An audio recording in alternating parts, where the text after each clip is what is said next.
Hi, I'm Mark and this is Foothill Paint and Fabrication. Today we're going to be using some guide coating to sweeten up the body lines on the bottom of some 1950 Chevy truck fenders. They have a body line that rolls all the way around the fender, so I'll be using guide coating for that. I do it 2 or 3 different ways to straighten out body lines, but for this instance I'll be using guide coating.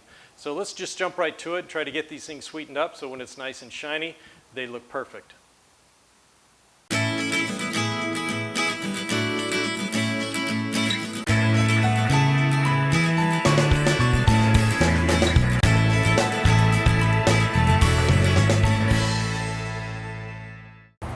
Okay, let's do a little work on this body line here. So it wraps all the way around, comes down, and rolls out to this, this shape of the panel.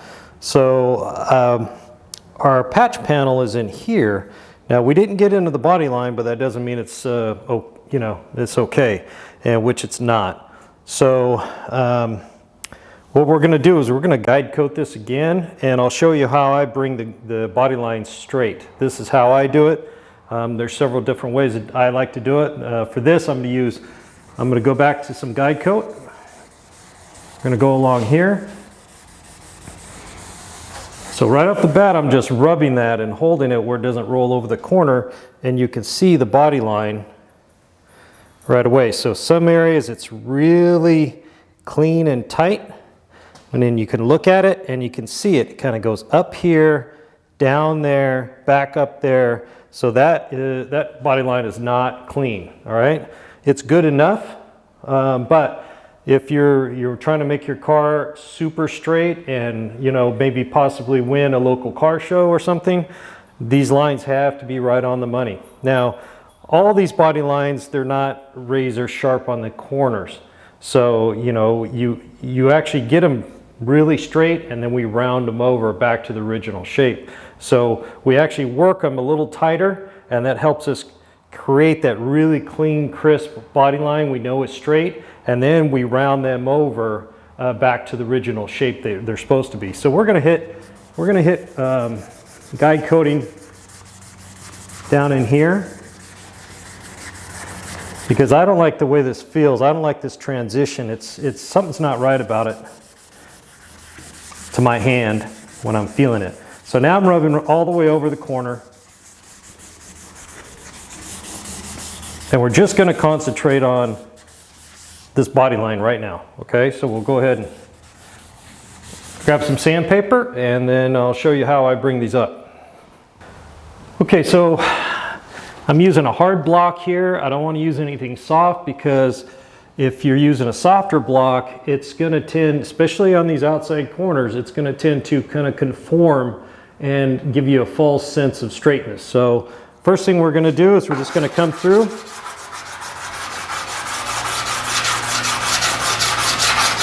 and I'm not just going like this, I'm a little bit of an angle, so I'm using this shape of the panel to help me, guide me to make this match the panel. So obviously your panel needs to be at least roughed out or pretty well close to exactly where you want it. And I'm just going to kind of go around the corner here. And you try not to let the block roll over that, okay? We want to hold it pretty proud. Now this panel actually rolls, it's not square, so it kind of rolls up anyway. So my hand is going with that, but we're going in such a way at a slight angle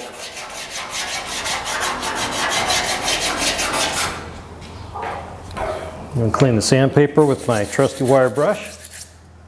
And then if we look right now, you can see right in here that this part is actually coming in really nice. And as we go around the corner here, we got a low spot there. Maybe I missed it. There's little spots coming up right there. So I can start to see what's going on.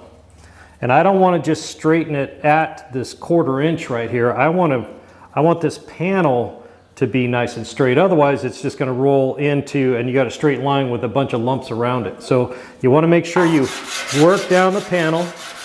Even if you have a hard block like this and you turn it on its edge, then the panel down here is actually guiding the block and you're sanding up to that. So we're gonna go around the corner. Around these corners is the toughest part. Nice and straight flat ones, that's easy. Easy peasy.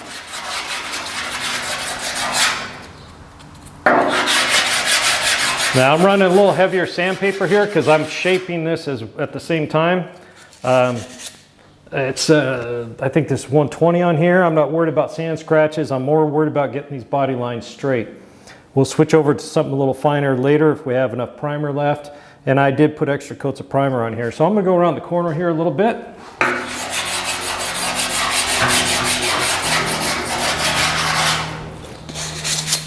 Okay, so if you look, you can see it's not a defined line over here. It's kind of just blurry. And then we get up here, it starts to get into a nice cleaner line.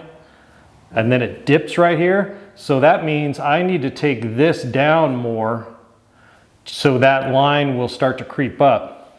And then right through here, it's looking pretty good. We got a couple of dark spots where it's rolled over. And then we've got this blurry line here. So we got that spot there. Now that is too high. So that means this side needs to come down to match it.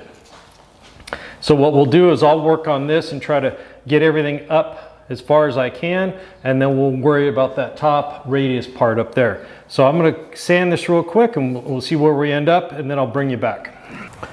Okay, so as you can see, we've got the line pretty nice now. It's coming around here. It's a little hoop-de-doo right there. So that's a high spot on the other side we need to bring down.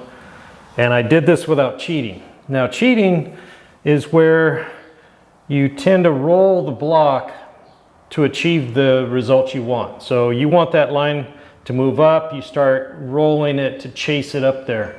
And that's okay in some instances. But if you want it right, you need to let the block ride on the panel and then just keep working the panel at the same time. Because remember, if you just get this line straight right here and the panel's lumpy, then you're gonna have a straight line with a lumpy spot just next to it. So the idea is to bring everything together nice and smooth, so it's a nice gradual transition from the panel to the sharp body line and then back away again.